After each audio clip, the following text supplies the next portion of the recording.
Assalamualaikum sahabat Islami. Mungkin kisah ini sering kalian dengar saat dulu menjadi santri di pondok pesantren. Yang mana di pondok pesantren kita sering diceritakan oleh ustadz kita, oleh guru kita, oleh kiai kita tentang kisah ini. Yang mana tujuannya guru kita menceritakan kisah ini supaya kita sebagai santri bisa mengambil hikmah dan pelajaran dari kisah ini. Kisah ini adalah kisah tentang Kiai Barseso, seorang alim ulama yang meninggal dalam keadaan su'ul khotimah. Nauzubillah dari. Mungkin kalian sudah tidak asing lagi mendengar tentang nama Kiai Barseso ini, yang mana kisahnya itu adalah mati dalam keadaan su'ul khotimah. Kiai Barseso ini adalah seorang alim ulama yang sangat istimewa. Selain itu, muridnya juga sangat banyak. Dikisahkan di dalam kitab Tambihul Ghafilin, Kiai Barsiso ini setiap selesai ibadah, beliau ini selalu berdiam di tempat yang tersembunyi itu selama 10 hari dan tidak keluar sama sekali. Setelah 10 hari, baru beliau beristirahat, mencari makan, minum, seperti biasa orang-orang pada aktivitas lainnya lah. Dengan keistimewaan yang dimiliki oleh Kiai Barsiso, para setan ini berlomba-lomba untuk menggoda Kiai Barsiso ini.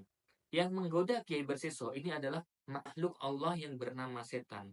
Jadi setan itu tidak ada yang muslim. Semua setan itu adalah kafir dan menyekutukan Allah. Beda halnya dengan jin. Jika jin ini seperti kita. Jadi di alam jin itu mempunyai tingkat-tingkatan seperti kita ya. Ini ada murid, kiai, ada yang alim ulama, ada yang bodoh, ada yang biasa lah seperti itu. Jin juga sama di alam jin. Jadi jin itu ada yang kafir, ada yang muslim, ada yang pandai, ada yang alim, sama seperti kita. Hanya beda alam saja. Akan tetapi, makhluk Allah yang satu ini, yakni yang bernama setan, semuanya kafir dan menyekutukan Allah. Jadi yang menggoda Kiai Barsiso ini adalah setan. Nah, karena Kiai Barsiso ini memiliki keistimewaan yang tidak dimiliki oleh orang lain, yakni dalam hal ibadah yang sangat mantap kepada Allah Ta'ala, akhirnya setan ini berlomba-lomba ingin menggoda Kiai Barsiso.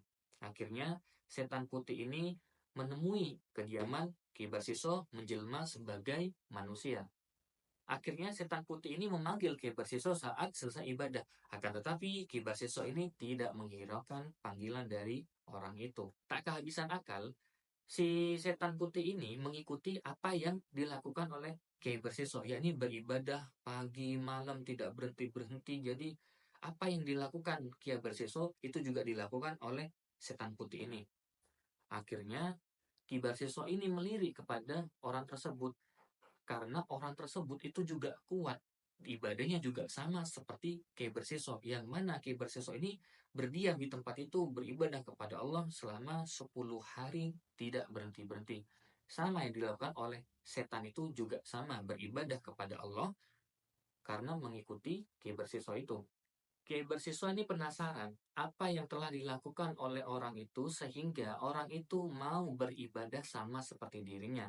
Akhirnya Kiai Barsiso ini menemui setan itu dan bertanya kenapa dia mau beribadah seperti Kiai Barsiso itu. Akhirnya setan itu menjelaskan kepada Kiai Barsiso jika dia telah melakukan dosa yang sangat besar. Dia ingin bertobat dan dia juga ingin menjadi murid Kiai Barsiso sehingga dia mendapatkan ilmu sama seperti Kiai Barsiso. Nah, Kiai Barsiso ini tidak curiga sama sekali jika orang tersebut adalah jelmaan dari setan. Karena Kiai Barsiso adalah seorang alim ulama, jadi di hatinya tidak ada sama sekali yang namanya seuzon. Nah, akhirnya setelah mendengar cerita dari si setan itu yang menjelma sebagai orang, Kiai Barsiso ini mau mengangkat orang itu atau setan itu menjadi muridnya tanpa curiga sedikit pun. Supaya apa? Supaya orang itu juga bisa sama ibadah dengan Kiai Barsiso. Ya, bisa bertobatlah intinya. Setelah beberapa hari orang itu beribadah bersama Kiai Barsiso, akhirnya sampailah aksi si orang itu untuk menggoda Kiai Barsiso. Setelah selesai ibadah, seperti biasa, setelah Kiai Barsiso ini selesai ibadah selama 10 hari, beliau mencari makan, yakni keluar dari tempat kediamannya untuk mencari makan dan minum, dan diikuti oleh orang itu, yakni yang sudah menjadi muridnya Kiai Barsiso.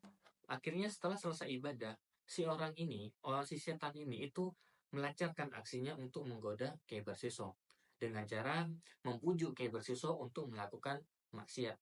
Awalnya orang ini mengajak Kyai Barsiso untuk mencari wanita sebagai menghibur dirinya. Karena apa? Karena setan itu menganggap Kyai Barsiso ini sering beribadah, mungkin jenuh karena beribadah terus. Nah, karena Kyai Barsiso ini iman takwanya sangat kuat, akhirnya ditolak mentah-mentahlah tawaran dari orang itu, yakni setan yang menjelma menjadi orang itu. Tak habis pikir, setan pun juga menggoda lagi.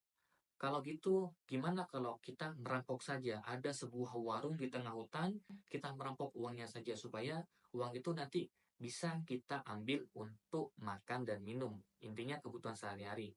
Lagi-lagi Ki Barsiso menolak ajakan si orang itu, yakni si setan itu. Akhirnya, ada satu cara yang pastinya nanti akan diikuti oleh Ki Barsiso. Akhirnya si setan itu mengajak lagi kepada Ki Barsiso, bagaimana kalau kita minum homer saja? Homer ini tidak mencelakai orang lain, tidak bikin darurat orang lain, jadi amanlah hanya untuk diri kita sendiri. Belum selesai sampai di sini, dilanjut godaan si setan tersebut. Setan itu menuju suatu tempat yang ada di tengah hutan, yakni seperti warung lah, yang menyediakan homer-homer itu. Mendengar ajakan itu, akhirnya Ki Barsiso ini mau mengikuti saran dari orang itu. Akhirnya Ki Barsiso bersama orang itu yang sudah menjadi muridnya Ki Barsiso menuju ke sebuah warung yang ada di tengah hutan. Dan di sanalah mereka berdua meminum homer. Dan disinilah awal bencana Ki Barsiso itu.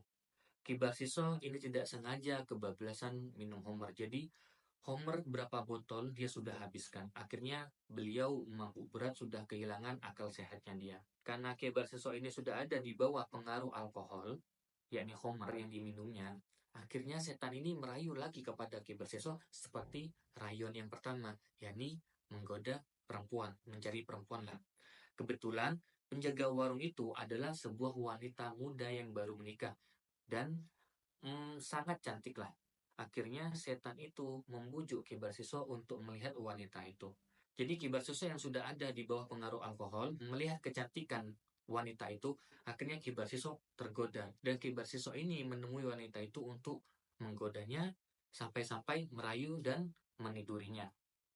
Setelah Ki Barsiso ini meniduri wanita tersebut, tak lama kemudian suami dari wanita tersebut datang dan mengetahui kelakuan bejat Ki Barsiso tersebut.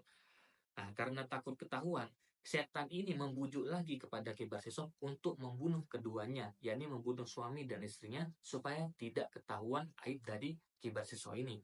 Akhirnya tanpa pikir panjang, karena Ki Barsiso ini ada di bawah pengaruh alkohol, akhirnya Ki Barsiso ini melancarkan aksinya membunuh suami istri tersebut dan membuangnya ke tengah hutan, mayatnya.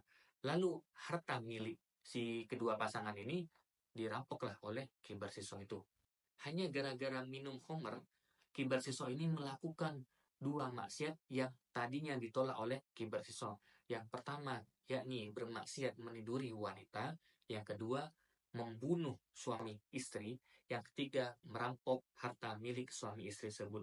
Sudah 3 maksiat hanya gara-gara minum homer.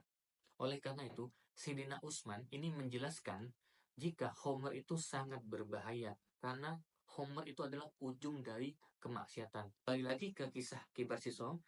Setelah Ki Barsiso ini melakukan semua maksiat, yakni bujukan dari setan tersebut, yakni meniduri wanita, membunuh, dan merampok, akhirnya Ki Barsiso ini sadar setelah pengaruh dari alkohol. Dan Ki Barsiso ini menyesal apa yang sudah dilakukan si Ki Barsiso ini.